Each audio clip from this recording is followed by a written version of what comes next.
The San Francisco 49ers won a football game Sunday. George Kittle's on IR.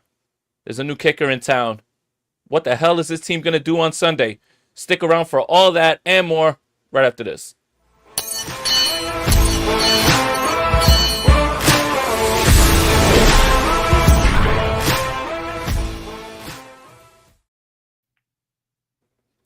I'm Jason Aponte. That's Steph Sanchez. This is the Bully Ball Podcast on the Gold Standard Podcast Network, the only podcast with two of the best podcast hair duo. This is the best duo in the business. I don't want to hear any more. I've seen enough. I've heard enough. Steph, how are you? Well, as Rob pointed out, like, I'm the one with the hat on today and you got the fresh cut. So I'm not showing my hair, but, you know, I thought maybe I'd give you a moment to show off and remind everyone, you know, you got great hair as well. I got a haircut coming up tomorrow, so I'm going to be feeling fresh for that. But in the meantime, Jay, I feel sensational, all things considered. Yeah, you know, and next time you're gonna wear the Shanahan hat, let me know because I have the black and the red one, and we can put it together. You know, so let's do this. But you know, real quick before we get into everything, and shout out to everybody in here. Make sure you guys like this stream and subscribe to the channel. All of that while we wait for everybody to pile in. How did your fantasy team do this week in our league? It looks like you and I are top dog. I mean, in your league, Jay, I did great. I mean, as always, right? And I told you, I got like a crazy amount of good quarterbacks. I have Hurts, I have Caleb Williams, who has started, and I had JJ McCarthy on my bench. So not too bad, not too shabby. I particularly would have started JJ over Caleb, and I had that decision and I made it. But you know what? Speaking of quarterbacks, it's really easy to do fantasy football when your two quarterbacks are Lamar Jackson and Josh Allen. Thank you so much, guys. I really appreciate you doing the heavy lifting. But Steph, remind me what league, what app are we on for that league? What app? Only the best app for fantasy football.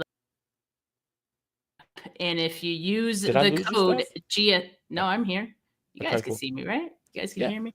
All right. If you guys use the code GSP, you get 100% match up to $100 on your deposit. So make sure you guys check out the Sleeper app for all your fantasy football dilutions. Yeah. Are you guys using the Sleeper app for daily fantasy football? If not, you're missing out. Try to turn your football knowledge into real money with the Sleeper app, the ultimate fantasy sports app that can turn game day into payday. Just download the Sleeper app, pick more or less on two or more of your favorite players. Sleeper has more stats to choose from than any other daily fantasy app. You can make pregame picks or live picks as well. Choose more or less from the predicted stats, and you could win up to 100 times your money if your picks win. Use promo code GSP, and you'll get up to a $100 match on your first deposit. Terms and conditions apply. See Sleeper's terms of use for details. Currently operational in over 25 states. Check out Sleeper today. Unfortunately, you can't really make any choices for the San Francisco 49ers game against the New Orleans Saints because we don't know who's going to play. But let's get to it. Rob, hit it for the last time for the most part.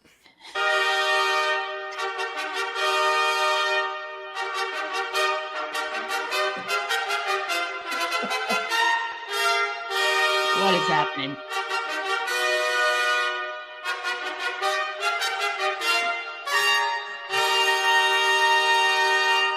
Kicker unemployed.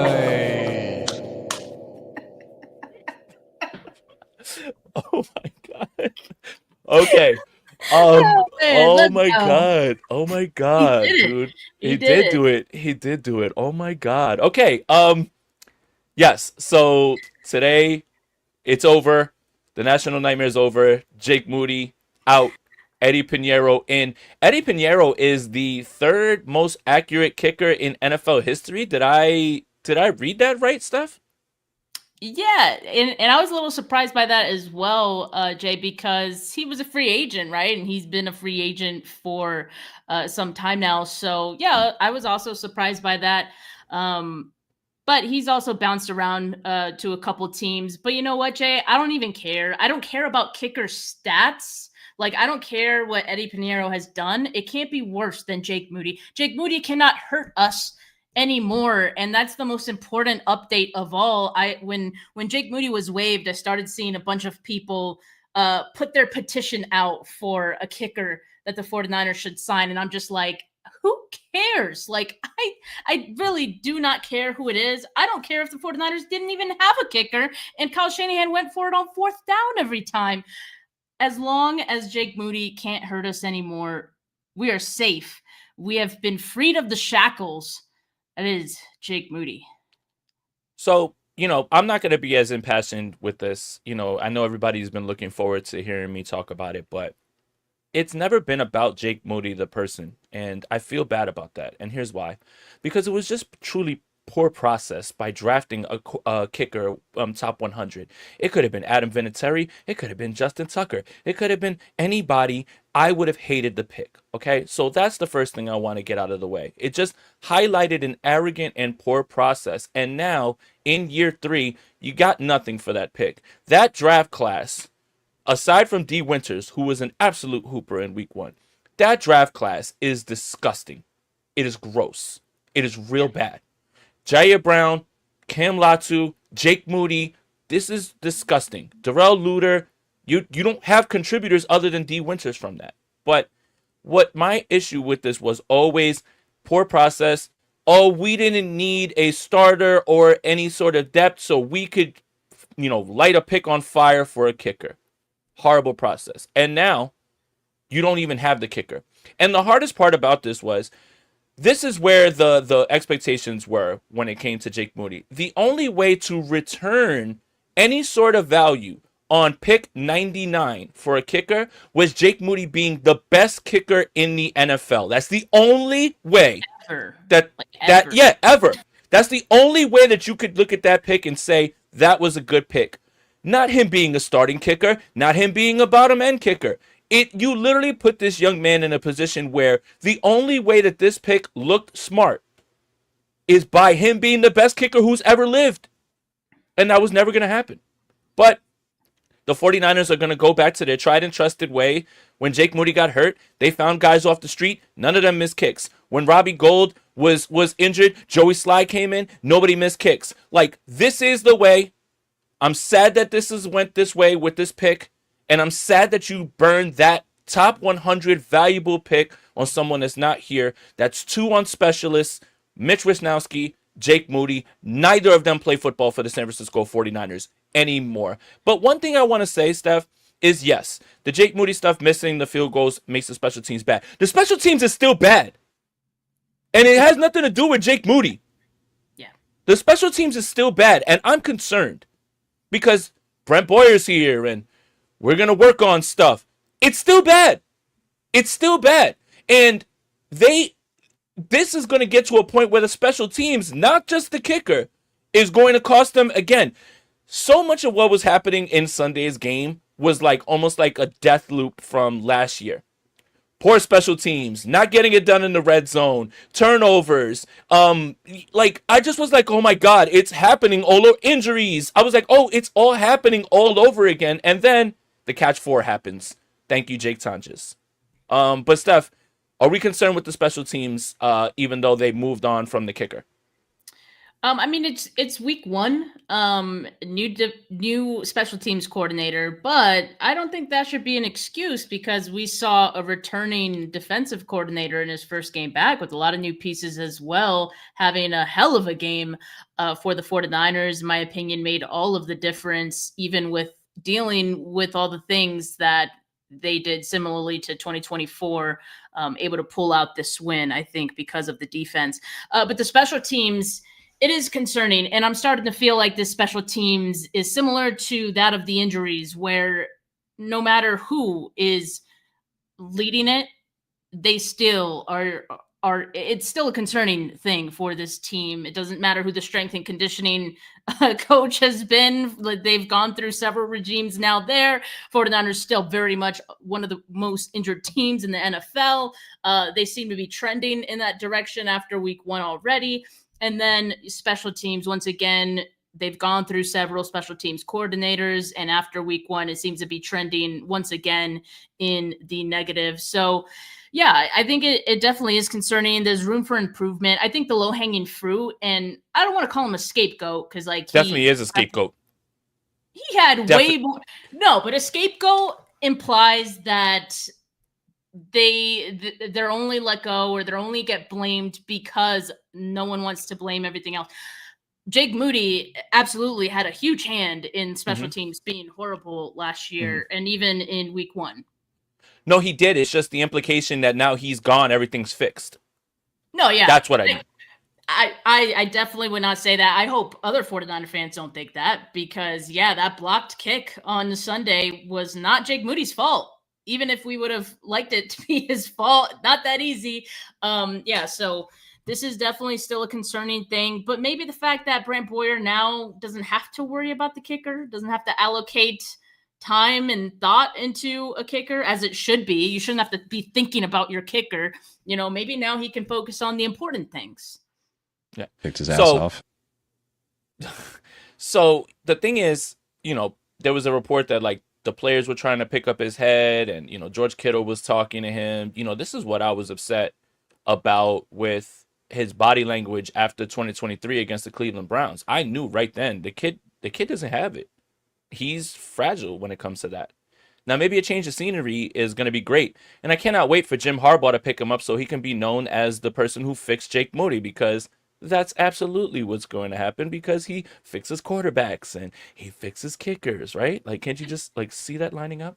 If there's any team who will pick up Jake Moody after everything we've seen, it would be Jim Harbaugh's Chargers. Other than that, I think the 49ers almost put him on display for other teams to not want to pick him up. If they were ever worried about that, and that's why they held on to him for as long as they did, I don't think they have to worry about that as much anymore.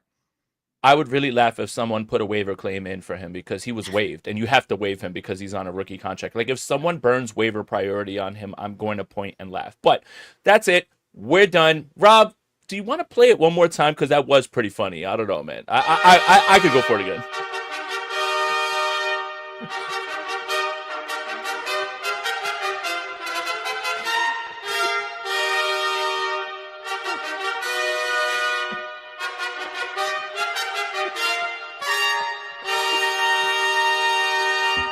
Kicker unemployed.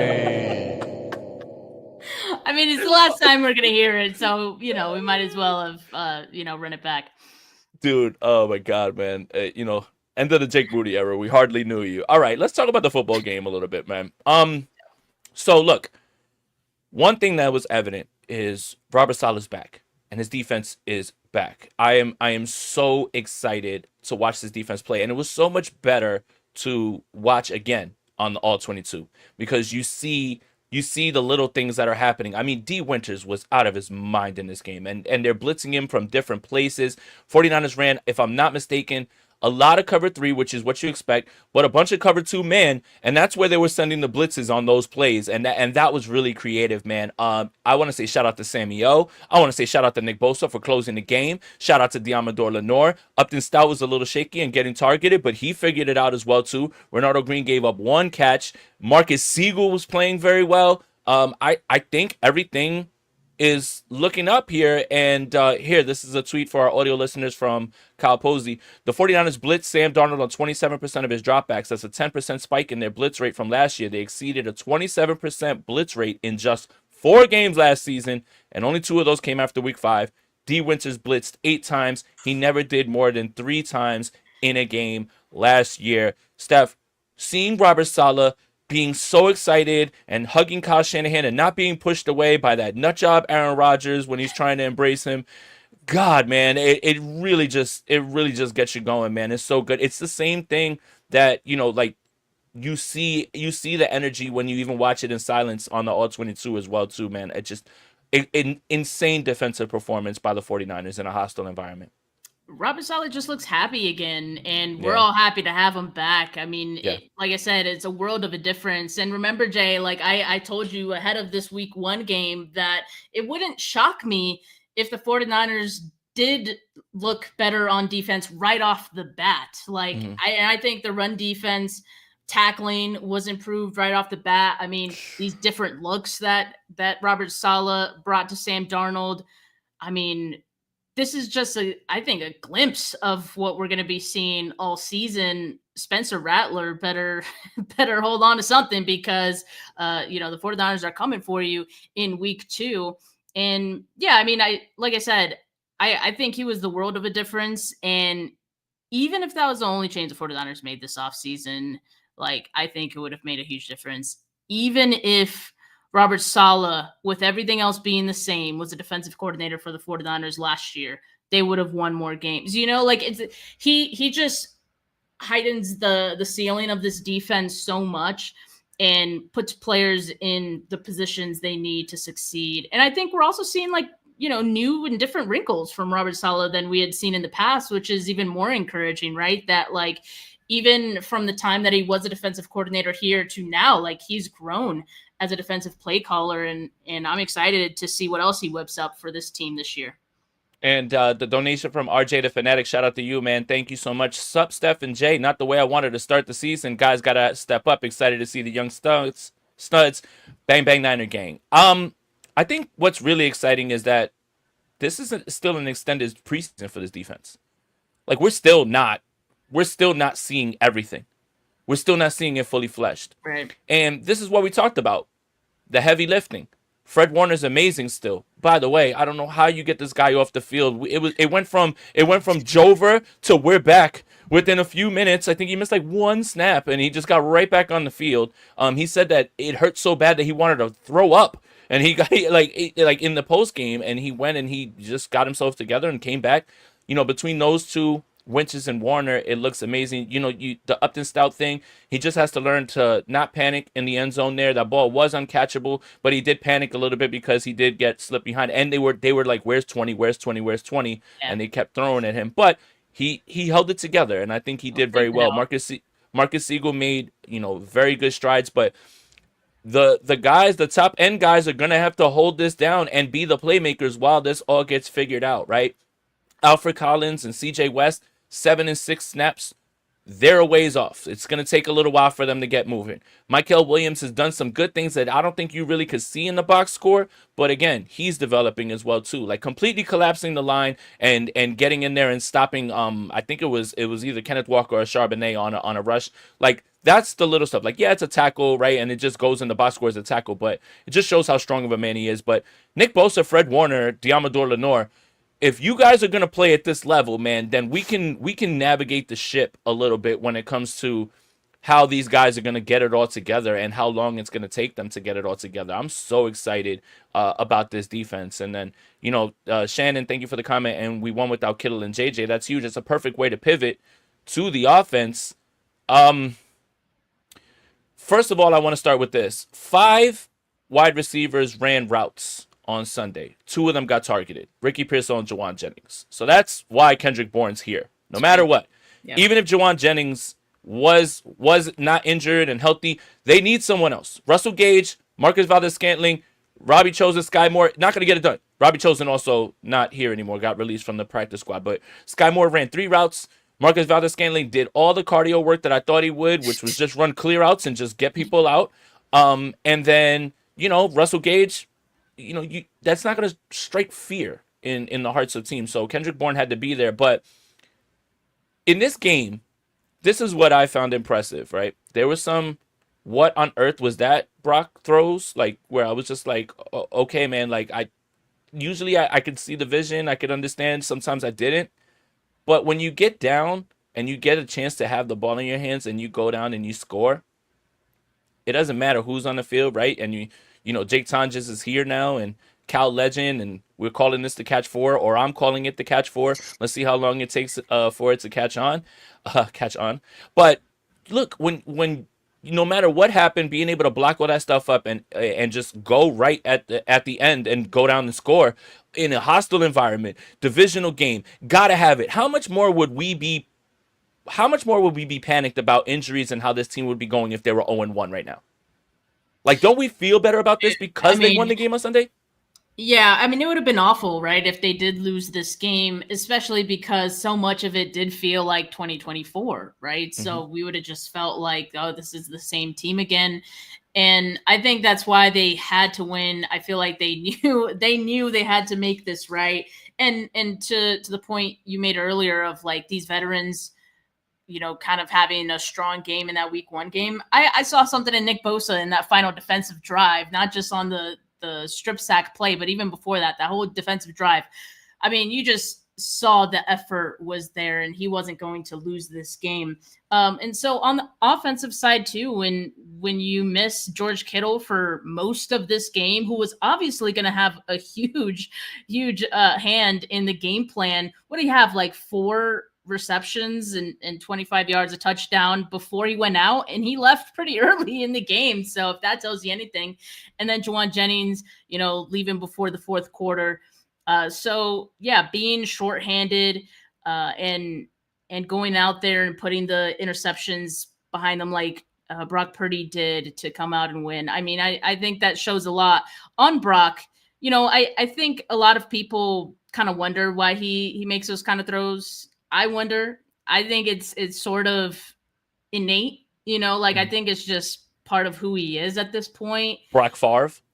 Brock Favre. Yeah. Like you're going to win some, you're going to lose some with Brock. And the thing is though, he's going to go for it. And sometimes it doesn't work out. If he's throwing off his back foot and he's trying to get it over a defender, trying to make a layered throw, that might not be a great idea, Brock. And obviously he didn't have enough on that one to get it over the defender. But on that one, I did see the vision. I could have seen if it was, if he was able to plant his foot, he would have gotten that one off. But, then you have the one to Ricky Pearsall, 4 defenders around him. I have no other way to describe that or try to make sense of that other than Brock must have a crazy amount of trust in his receivers to think that he's going to come down with it with 4 defenders around him. And it was almost the same thing on the Jake Tunges touchdown. Just the fact you're throwing it right there where Tariq Woolen is standing there waiting for it, basically, and Tunges right behind him. And he's just going to chuck it up and say, my guy could get it. I trust my guy.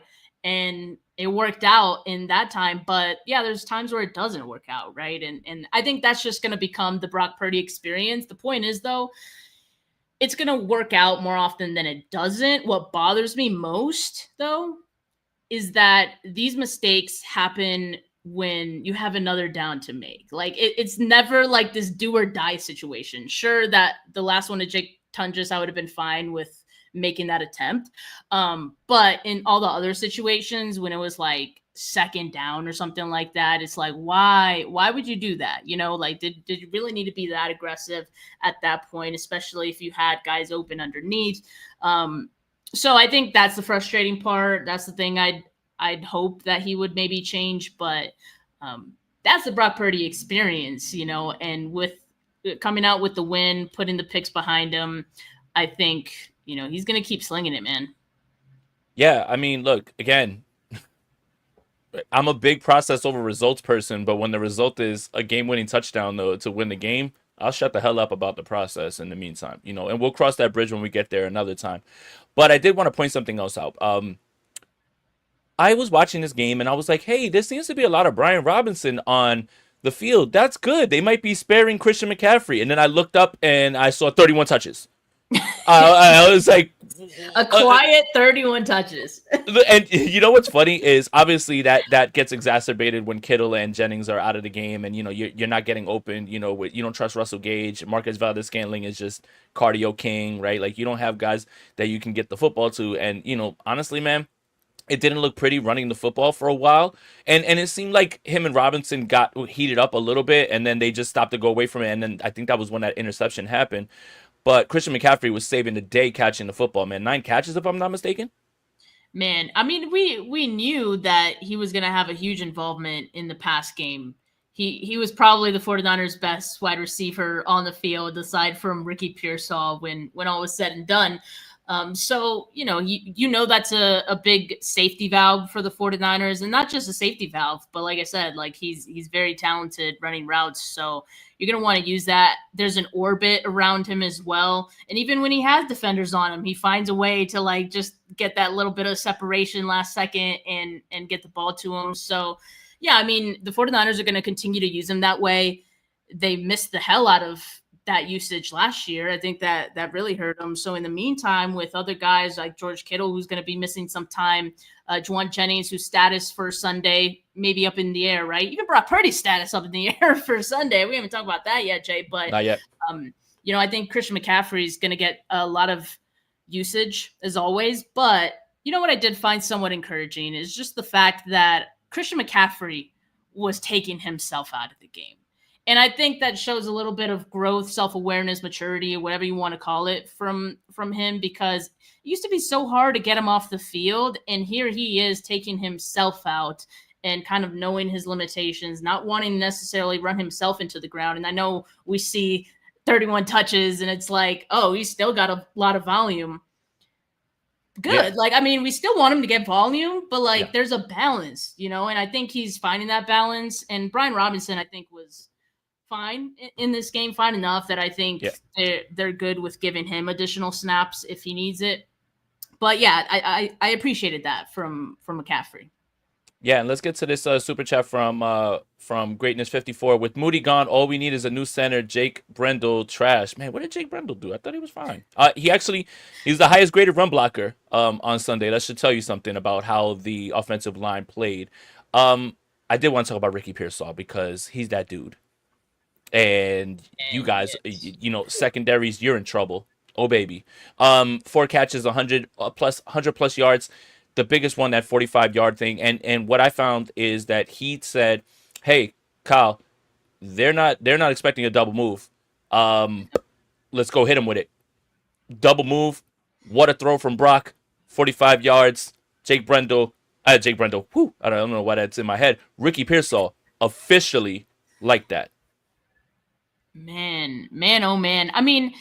Look, we did see the glimpses of it last year, right? And even in that game against the Lions last year when he went off, it's like, okay, this kid could play. He's got the talent. Now what you're seeing is the chemistry and the timing that he has with Brock Purdy. And you're seeing how that's paying off now, because it's like they're communicating without having to say a word out there, So I think there's a lot more where that came from with Ricky Pearsall, and we're going to see way more of it going forward. And this is why I wasn't too worried about wide receiver early in the offseason. Now, late in the offseason, there were other reasons to be worried with all the injuries. But early on, when the 49ers were kind of going into the season and thinking, okay, we're okay with Juwan Jennings and Ricky Pearsall, I was fine with that because I could see how Ricky Pearsall would be an upgrade over Deebo Samuel, who's not getting open against anyone. By the way, shout out to Deebo. Of course, Deebo had a good game. Good game. In his first week with the Commanders. Mm-hmm. But we move, right? I still think, that time was done. This offense needed something new. This offense needed another separator. And that's what you have with Ricky Pearsall. He's very natural and smooth with it. And he's only going to get better with more time that he gets. He is that guy, though. Yeah, man. And the easiest thing to call. There's no taking a victory lap on saying that you thought that Ricky Pearsall was going to have a big year to start. There's no victory lap. That was a dime. Yes. 5 targets, 4 of them all caught, man. So, yeah, hell yeah, Ricky. Do you want to talk about something that I'm a little scared of? Is it injuries? Is it the injuries yet? Not yet. Oh, God. Not yet. We got a lot to be scared of. Oh, yeah. Which one is it? When I look up and I look through the pressures and then I watch the game, because pressures are weird and the way that they're given, right? They're giving a pressure on a normal pocket that I don't think it's really a pressure. I'm afraid about Trent Williams right now. Okay. I had a feeling, maybe we were going there. I can see it. I don't want to panic, though. But I will say this, and this is the caveat I'll give before I let you give your thoughts. Trent has been notorious for never just going to training camp or doing anything in preseason and then just showing up and being nice. The problem is he did go to training camp. Yeah, you're right. Yep. But he did get rolled up on and get injured again. Yeah. So, and the defensive line for Seattle is good. But it's still shocking to see 6 pressures. And Nate Tice, Trent Williams versus the Seahawks in week 1 allowed 10 QB pressures. I don't even think that's true, but that's fine. That's the way they charted it. 26.3% pressure rate. 8 one-on-one QB pressures in every category. It's the most pressures he's allowed quite easily in a single game since he joined the 49ers in 2020 per Next Gen Stats. I don't know if it was that many. And this is the part where we really have to start watching the games, because when you're watching the game, I didn't see pressures. I saw normal pockets sometimes, right? Like the normal NFL pocket isn't necessarily a pressure. So Right. I'm not necessarily pushing the panic button. I'm just very shocked that Trent Williams was the one who allowed all that stuff, and Colton McKivitz ends up with like a clean sheet, and all these other guys. So I just thought it was interesting. What do you think about Trent? There were also a ton of throws to Brock Purdy's right side, right? Which usually, like with Trent on the left, it's sometimes the other way around. I don't know if that had anything to do with some of the guys that were missing, but in any case, like, yes, it is a little concerning. For now, I want to chalk it up to it being week one across the league. And if anyone who plays fantasy football, you know that week one is kind of fluky. Guys are having weird stat lines and things like that. I know Trent Williams' offensive line play has nothing to do with fantasy football, but in that same sense, like, guys are, still kind of getting into their groove. I think what you pointed out, him getting stepped on, is relevant though as well, because for a guy who's 37 years old, I mean, getting stepped on, it might slow you down just a little bit. You might not be as nimble as you once were. There were times in Camp Jay where Trent looked like a 37-year-old. And I only say that like from the sense of when he's walking out there, he just looked a little stiff, like he looks like his body hurts. And for a guy who's played as long as he has and the age that he's in, And as physical as he is. Exactly. Like, I think that's going to happen. But he goes out there and he does what he does anyway, right? I still think he's one of the better offensive linemen in the league. Like, there's no doubt about that. In fact, I saw someone else put out a clip of several Trent Williams plays in which he's doing the damn good. thing. Yes. Yeah. It's like, okay, you're getting both sides of it. You're seeing him struggle maybe a little bit, but you're seeing him move like this as well. Yeah. So it's kind of like, which one is it? So that's why for now, I'm just going to chalk it up to being, week one rust, and maybe he needs to kick that off a little bit, and hoping that will come. But I think it's plausible that there's some decline for Trent Williams. At some point, we're going to see it. It could be this season.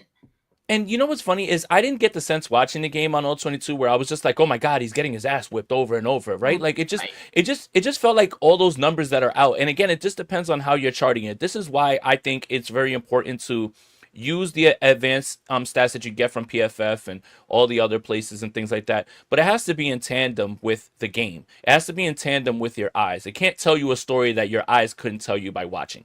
So for me, when I see it said 10 pressures, whatever it was that Nate Tice said, by Next Gen, and 8 one-on-ones. Well, I didn't chart any of that. Like, I didn't see any of that. Like, that's way too much. And that just makes it seem like every drop back he's getting his ass whipped. And I don't think it was the case. Again, what they chart as a pressure is sometimes just a normal pocket that you need to just step up in. Quarterbacks can avoid pressures as well, too, by playing in the pocket well. I didn't see all of that. I did see times where I was just like, uh-oh, that's something I've never seen from Trent, right? Like, I like seeing him get pushed back and everything.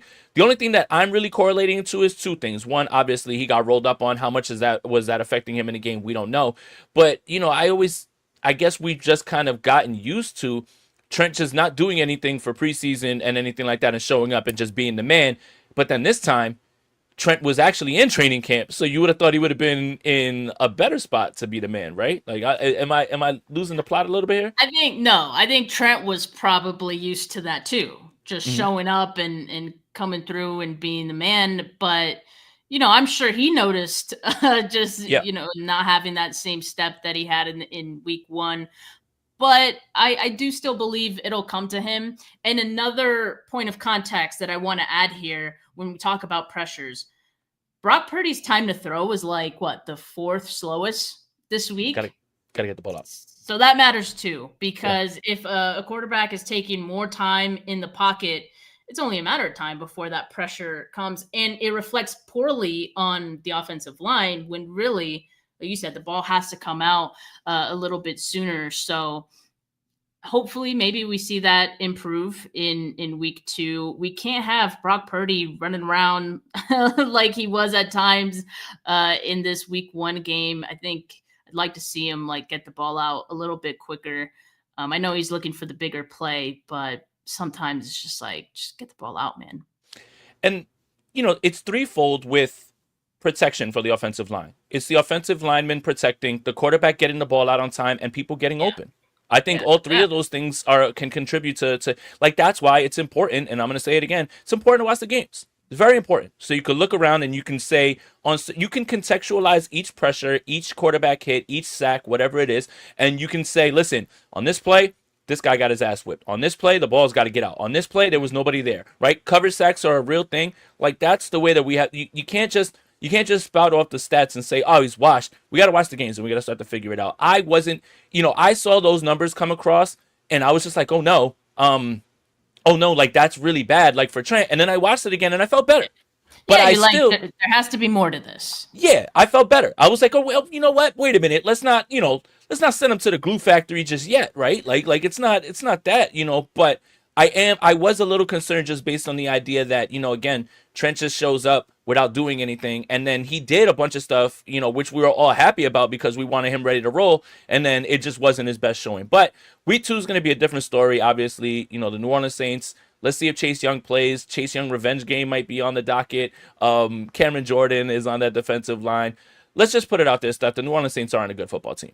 And while I was just talking about watching the film and it's so much easier to watch the film after the 49ers win a game, there is a Saints content creator, a Saints beat writer that has to purposely watch all 22 of the Saints every single week for the rest of the year. Like they're going to have to. They're going to have to. And you know what? Them and the Cardinals, they had a little bit of a back and forth. But maybe no Brock Purdy. Definitely no George Kittle. Juwan Jennings, Kendrick Bourne, Ricky Pearsall, you're probably going to see them a lot more in 3 wide receiver sets. Can the 49ers go into New Orleans and win with Mac Jones? I'll give you my simple answer. Yes, they can. Absolutely. If there's any team that they can do it against, it'd probably be the Saints team in week 2, right? Before they have some time to even figure it out. I mean, Rattler, it wasn't even that long ago that he was announced as the, starting quarterback for week 1, right? So I think there's still a lot of room for improvement for that team, and that should just be to the 49ers' advantage. We already talked about Robert Saleh, what he's throwing out there to opposing quarterbacks, what he did to Sam Darnold. It's going to be more of the same and maybe even more to get Spencer Rattler struggling in this one. So I think that's what we see. The biggest threat is Alvin Kamara, who, continues to be a stud. But, aside from that, like they really don't.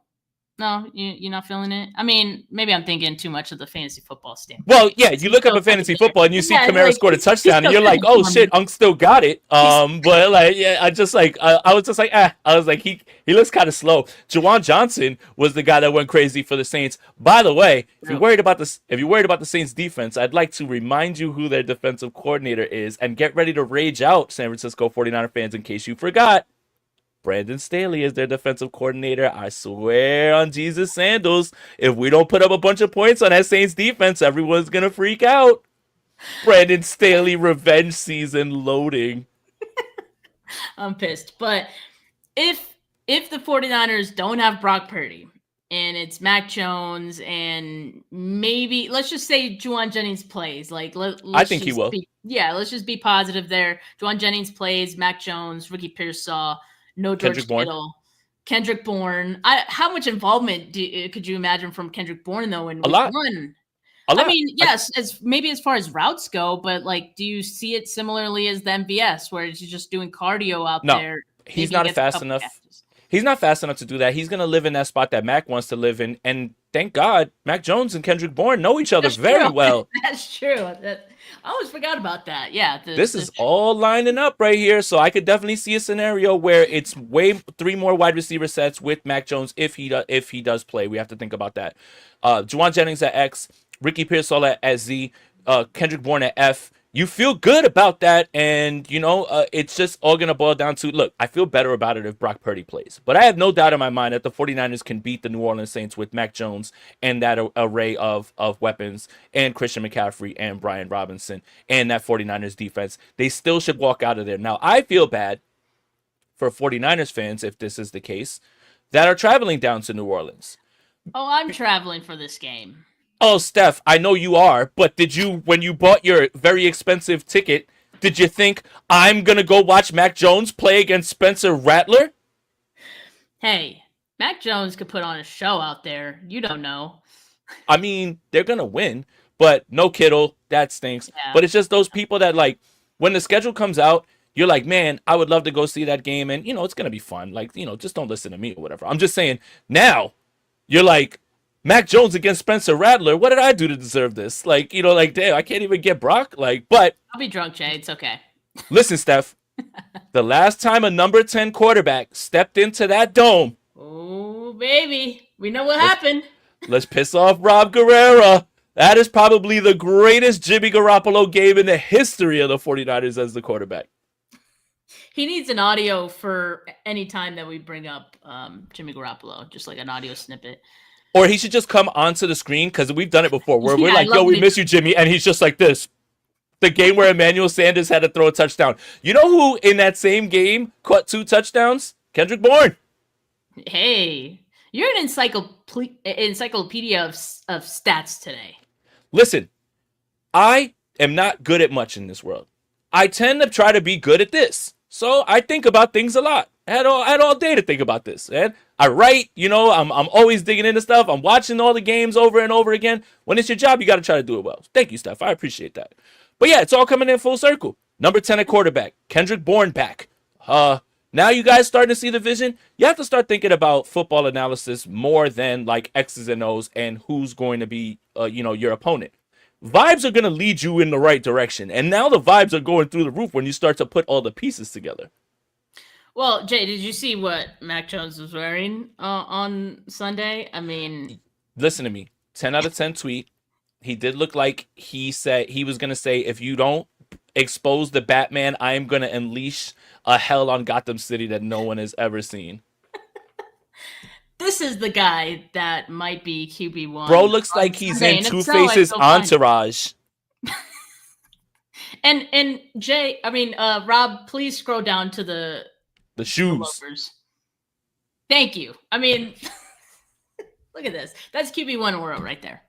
Hey, listen. I'm not starting any narrative. I'm just saying that if he has to go out there and start in week 2, I think he could do it based off these vibes here.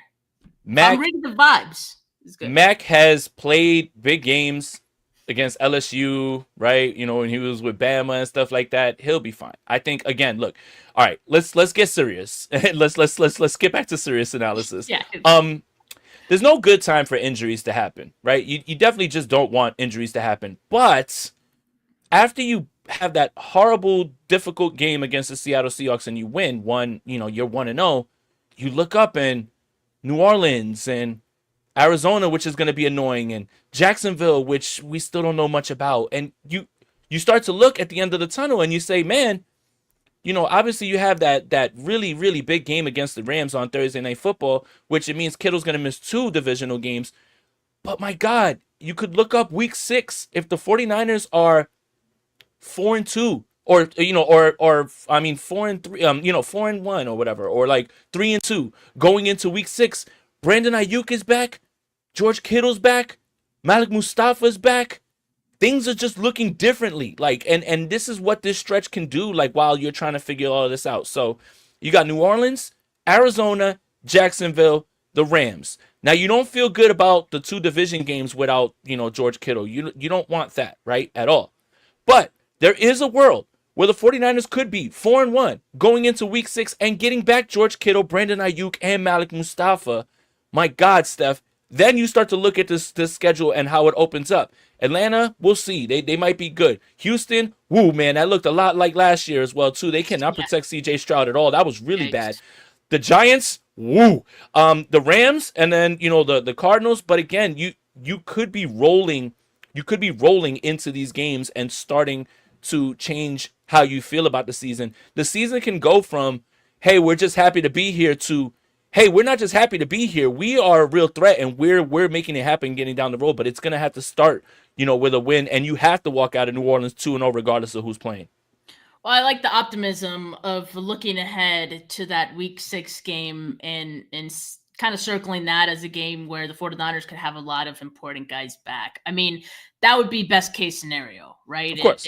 If that's all that happens. And of course, like looking at these two divisional games that are coming up within that span before Week 6, like that isn't ideal. But Jay, like they already won one divisional game without George Kittle for most of it, right? So, and I do respect the Seahawks and what they've been doing, Mike McDonald and all that, a little bit more than some of these other teams that they're playing in the next couple of weeks. So with that, I do have faith that the 49ers can beat most of these teams and come out of it going into that Week 6 game with a pretty good record. And, it's an easy schedule altogether. So as long as they don't deal with more injuries, Jay, like that's the caveat, right? Because we started this season in training camp, we were all freaking out about all the injuries. It was like you couldn't even have 53 players who were healthy to practice, right? Like they were just getting guys off the street. They had no other choice. And then everyone got healthy like right before Week 1. And so you're feeling great about that. I just don't want to get back to that point where, we're hoping for Week 6 and everyone will be back for Week 6. And then like something happens again or something happens before then where, you're piling up injuries again. I just feel like I was saying about special teams earlier, it feels like the 49ers are one of those injury plagued teams every single year, and nothing that they do differently seems to matter.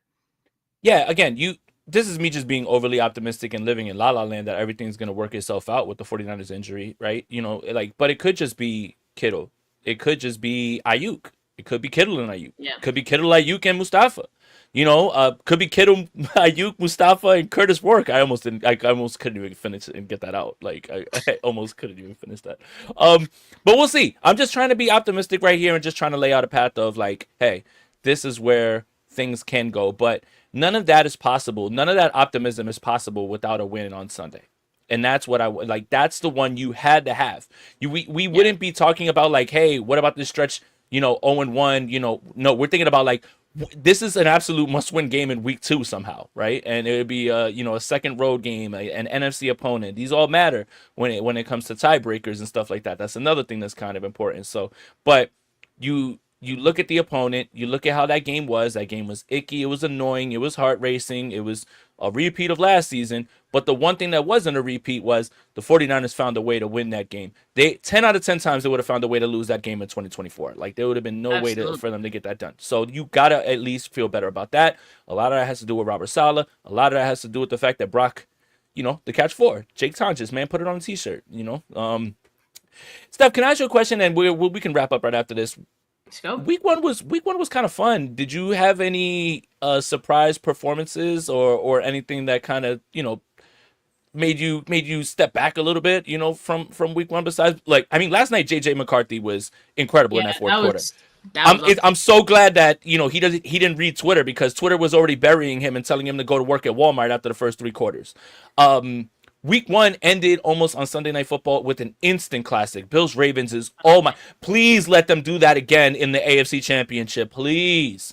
But any other games? Because I have one in particular that I want to talk to you about. No, the Sunday Night Football game was an all-timer. Like I think that's going to go down as the best Sunday Night Football game this entire season. And it happened in Week 1, right? For sure. That was an insane. It's all downhill from here, is what Steph Sanchez is telling you. Pretty much. Yeah, so I felt good about that one. I can't think of any other games because I just watched on Red Zone. I didn't watch most others in its entirety. Late yesterday's game became entertaining towards the end, but for the most part, it was a snooze fest for the first 3 quarters. Bucks and Falcons. That was a really good game. Yeah, Kicker missed the kick to win the game. Emeka Egbuka, dude. Yes, I mean, as far as a single performance goes, he was someone who definitely surprised me. I stocked up on him in a couple of leagues. I had him too. Paid off. And I did my fantasy show before, and I was just like, you are doing it wrong if you are not playing this young man. Oh, baby. Well, the game that I had in particular, and again, I'm biased because of the area and it was on in local, but I would have watched it if it wasn't local. My Prince Justin Fields. He looked good. The Steelers played to his skill set. He won from the pocket. They ran the football against a very good defense. Oh, they'll never make me hate you, Justin. And they still lost 32 points. The New York Jets will never start like 34-32. That's 60. That's way higher than the implied total. And by the way, it was a double revenge game. Justin Fields and Aaron Rodgers. That was a fun ass game.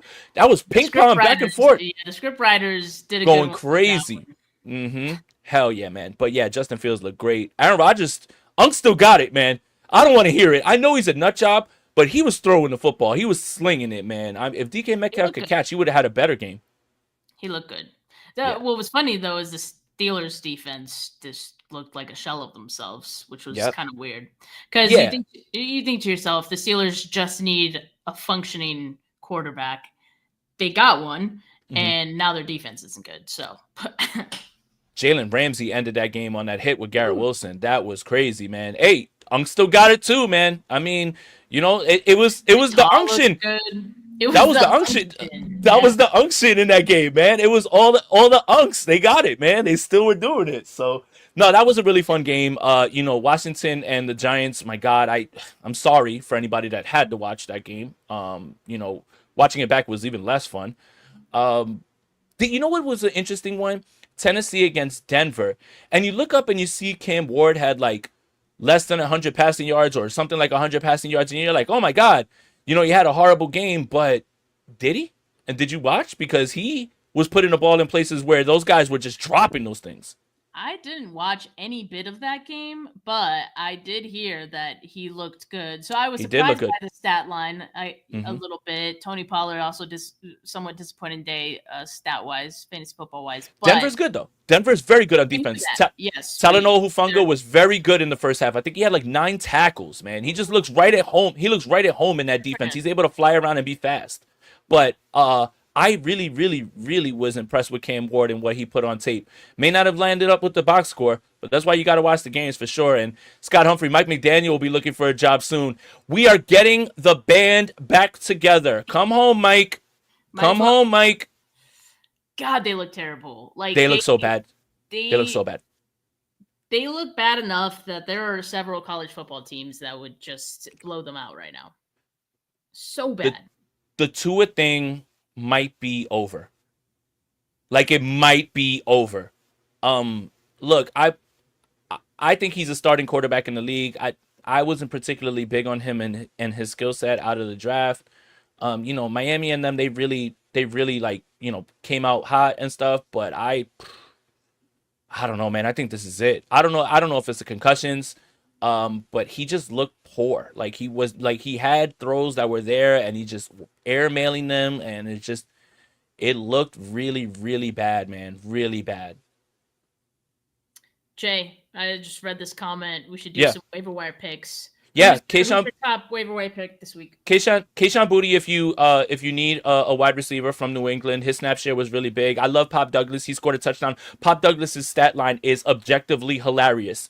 2 catches, -4 yards, and a touchdown. Don't even know how that's possible, and I have no idea how that's possible. Juwan Johnson is the tight end to pick up if he's out there because George Kittle's not there. Not Jake Tonjes. Don't go running for that. And if Hollywood Brown is on your waiver wire, you have to go get him because that idiot doofus tight end knocked Xavier Worthy out of the game and out for several games, and no Rashee Rice. So what an idiot. Like, oh my God, what was he doing? Just go away already, man. Go marry Taylor Swift and leave, dude. Now you're just ruining your own players. Like, he hit Xavier Worthy harder than he's ever been hit in the game of the NFL. You're a tight end, you doofus. My God, man. Oh my God, that pissed me off because I did have Worthy in a couple of leagues and I started him. So it's pretty fire when your parlay is cooked 5 minutes into the game because you had Xavier Worthy for a touchdown and he gets run over by that doofus. But yeah, I would say Fananen is really interesting because you thought it was going to be Njoku, but he was running behind the line of scrimmage, at the line of scrimmage. They were throwing him around, like moving him around a lot. You know that. Zach Ertz should be rostered. He's always going to be the red zone guy, you know, when it comes to that. Juwan Johnson has got to be the number one tight end pickup, though, because he getting peppered with targets. His route participation was up in the 90s, which is what you want to see. His target share percentage was 31%. That's exactly what you want to see. It didn't seem like that Rattler wanted to go outside to anybody else. You know, God help me, I watched that game over because I wanted to look at the Cardinals, but I did get to watch them, and Juwan Johnson's there. But Kayshon Boutte is out there. Hollywood Brown. Isaac Tesla, if he's out there as well too. They're saying that they're going to start moving him around and getting him back together. But that's what I got. He's nice. He's nice. He's very nice. Jack Bex had one catch. And I was like, look at my draft question, and he didn't do anything after that. So their offensive line is putrid. So Geno Smith looked pretty good, and he was hurt. He hurt himself in that game. He was slinging it.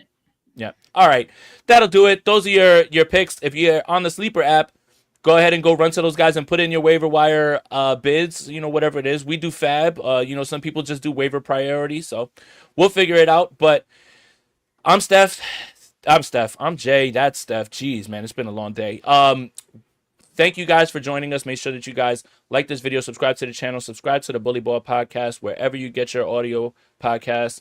Make sure you're subscribed to the YouTube channel. Follow Steph on Twitter at Steph49K. Follow me on Twitter at JasonAponte2103.